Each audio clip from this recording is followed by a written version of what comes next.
Marso nitong taon, nakilala ng 13 taong gulang na si Sofia sa isang social media platform ang lalaki na nagpakilalang si Nico de la Cruz. Sabi raw ni Nico, 20 taong gulang lamang siya. Nakilala ko lang po sa FB. At dahil may ilang ikangay common friend sa social media, tinanggap ni Sofia ang pakikipagkaibigan ng lalaki. Kahit tanong ako kung kilala nila sila. Nauna po silang na i-chat.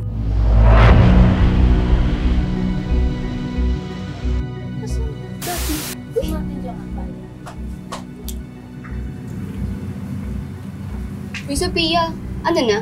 Kayo na? Nino? Tingnan ko. Sulit nga nun eh. Hindi ko nga pinapansin. Pansinin mo na, pati napatay sa'yo yung lalaki.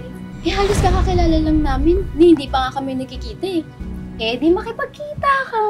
Ha? Kwento ni Sofia, 2 araw pa lang daw silang magkakilala nang hingan siya ng maselang larawan ni Nico. Hello? Ayan na. Nagsanda ako ng tape. Oo naman, pero yung sexy naman. Sexy. Sexy? Basta sexy, alam mo na yun. Ibuburay mo naman agad. Ano ba to? Na. Ako lang naman makakakita. Buburayin ko agad. Padala ka na, ha? Sexy, ha? Una pong nag-send yung kaibigan ko. Nakaubat po. Yung kaibigan ko una. Tapos nandiyan po sa akin. Dahil sa pangungulit, napilitan daw si Sofia na pagbigyan ang hiling ng bagong kaibigan.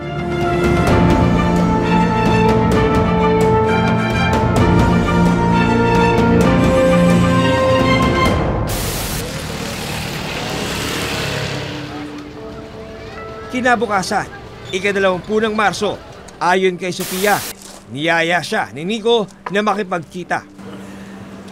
Okay, thank you, sir. Mapasalamat ako sa iyo, nakipagkita ka sa akin. Sabi rin naman ng mga kaibigan ko, mabait ka daw.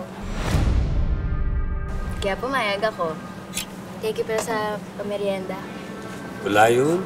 Sir, thank you, kuya. Teka, uwi ka na ba? Oo, sana eh. Baka hanapin ako sa bahay. Muna, aga pa eh. Alam mo, malapit lang yung bahay ng tito ko dito. Diyan lang. Samahan mo muna kami kumunin lang ako. Hindi talaga pwede. Baka hanapin ako eh. Sige mo, sandali lang naman tayo. Samahan mo muna ako. Yeah.